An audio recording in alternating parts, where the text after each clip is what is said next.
So hello friends, in this video we shall discuss double line to ground fault in unsymmetrical fault conditions. Okay, so when I say double line to ground fault, that means if I say I am having the three conductors R, Y, B. Now if any of the two conductors of these three conductors get shorted, and if in turn they are grounded, we can say the double line to ground fault has occurred. Okay, now the percentage of occurrence of this double line to ground fault is 15 to 25 percentage. Okay, 15 to 25 percentage, and the most common fault in the unsymmetrical fault condition is line to ground fault. Okay, so here let us consider a three-phase unloaded alternator. Okay, and let me say this is IR, this will be IY, and this will be IB, and the induced EMF will be, this will be ER, this is EY, and this is EB. Okay, and the neutral, here we are having a neutral. Okay, so this is not solidly grounded, that means we are having the neutral impedance Zn. Okay, now consider a fault has occurred here, that means the Y phase and the B phase are shorted, and in turn they are grounded through the impedance, that is ZF. Okay, that means it is not solidly grounded here, whereas your neutral is also not solidly grounded. Okay, now if you take the conditions here, as this will be the open circuit here, so your IR will be equal to 0.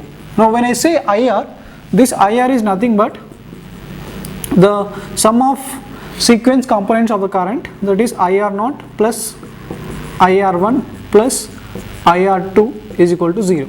Okay, now we can see here the voltages. Let me say this is VY and this is VB. Okay, now as these are shorted, you can say they are at same potential, that means VY is equal to VB. Okay, and now this will be equal to, so the currents flowing through this fault, let me say the current flowing through this fault is IF, and this IF is nothing but the sum of these two currents, IY and IB. So you can write this VY VB is nothing but IF into ZF. Okay, and this IF is nothing but IY plus IB into ZF. Now if you find IY and IB, you will get IF. Okay, now let us do that. So we know that in the matrix, if you see the matrix of IR, IY and IB, you can able to find this IY plus IB. Okay, now if I write here your IR, IY, IB, so this will be equal to, okay, 1 1 1 1 A square A 1 A square. This will be simply IR naught, IR1, IR2. Okay, so from here we know that this IR is nothing but 0, right? IR is nothing but 0. So we need IY and IB. So your IY is given by, okay, your IY can be given by, I will write it here. So it is nothing but 1 into IR naught plus A square into IR1 plus A into IR2. Okay, so if we write here, it is IR naught, okay, IR naught plus A square into IR1 plus A into IR2. Okay, now plus, let us write IB here. So this is your IY. If we write IB, IB will be again, this will be 1 plus A into IR1 plus A square into IR2. Okay, so here what we can do is, okay, this is nothing but IR naught, right? IR naught. So this will be 2 IR naught, okay, plus what we do it is, let us take IR1 common. Okay, if you do so, what you get? So this will be A square plus A. Okay, and again let us take IR2 common. IR2 common, this will be also again A square plus A, right? A square plus A. Now we have seen a relation that 1 plus A square is equal to 0. That means your A plus A square will be equal to minus 1. So let us put it here. That means you will get 2 IR naught plus this will be simply, if you put minus 1 here, okay, minus 1, and here also minus 1, so you will be getting the values like minus of IR1 plus IR2. Okay, now we can see from the relation here, okay, what we can write is IR1 plus IR2 is equal to minus IR0. Okay, that means if you write it here, so let me erase some portion here so that I will write it clearly. Board छोटा है इसलिए बार बार रब करना पड़ रहा. Okay, so this will be simply, it can be written as 2 IR0 minus of IR1 plus IR2 is equal to minus IR0. So that means this will be 3 IR0. This is nothing but your IB plus IY, and this is nothing but your IF. So that means your IF will be given by 3 IR0. So important relation, keep in mind. Now let us see the other relations here as well. Okay, so the other relation is, let us consider the Vy is equal to Vb. Okay, we know that Vy is equal to Vb, and again from the matrix itself, you know the matrix, I am not writing it here again. So it will be simply your Vy can be written as VR0 plus A square VR1 plus A VR2.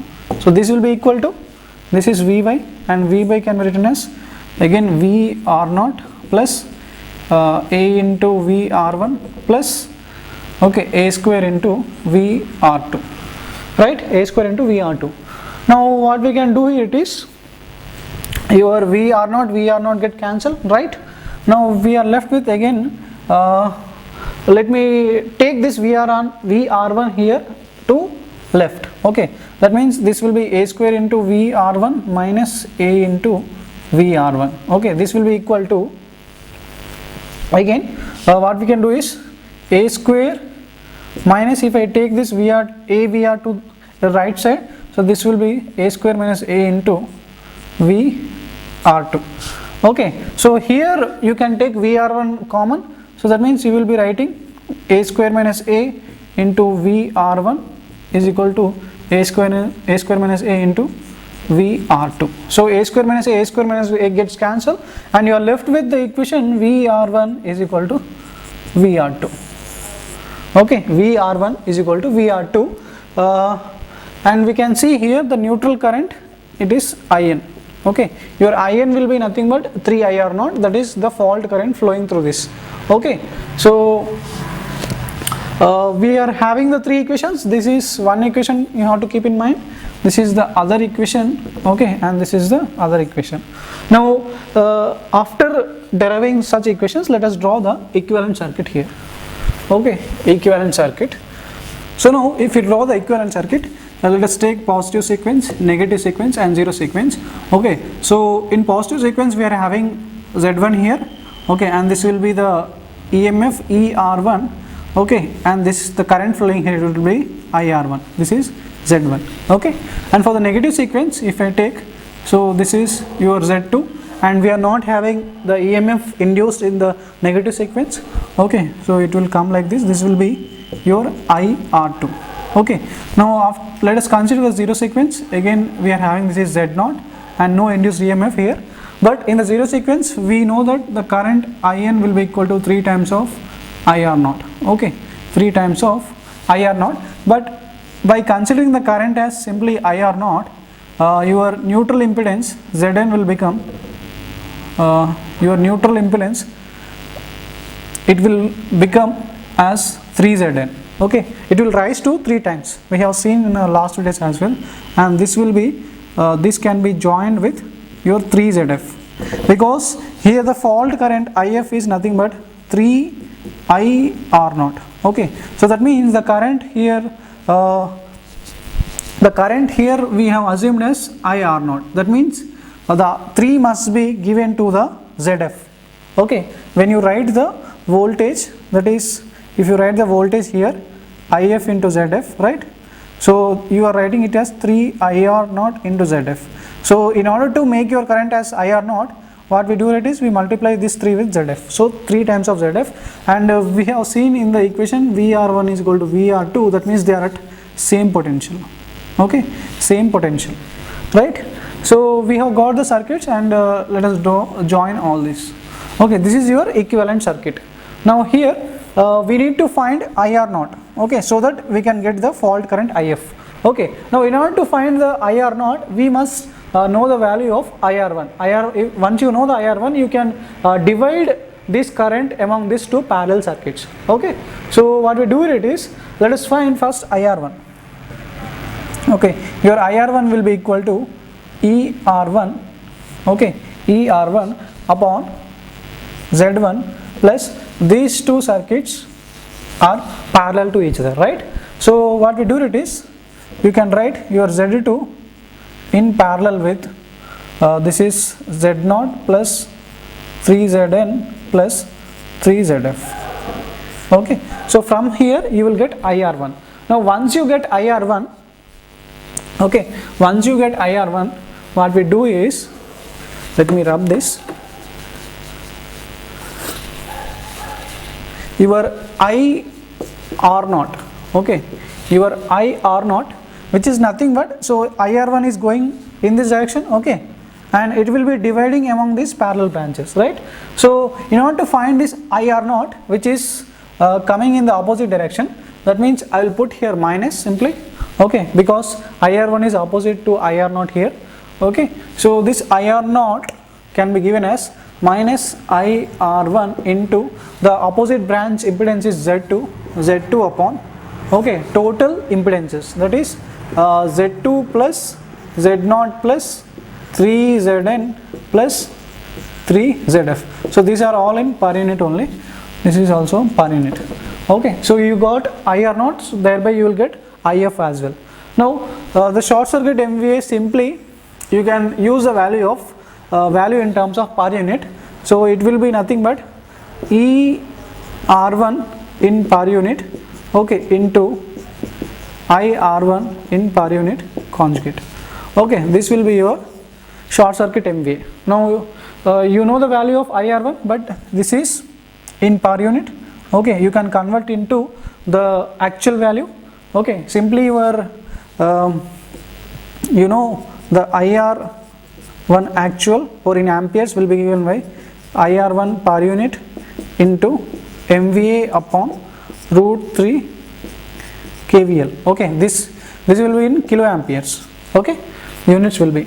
So thereby you can put the value here, and ER1 it will be the voltage will be given in the question, and you have to find the per unit value of that given volt, okay. So generally in while solving the questions, this ER1 tends to be 1, so that if you find IR1, you will be able to know the short circuit MVA. Now this short circuit MVA is found to know the rating of the circuit breaker, which the role of the circuit breaker is just to limit the fault current, okay, in order to prevent the damages happening in the system, okay. So this is all about your double line to ground fault. I hope you understood well. Thank you.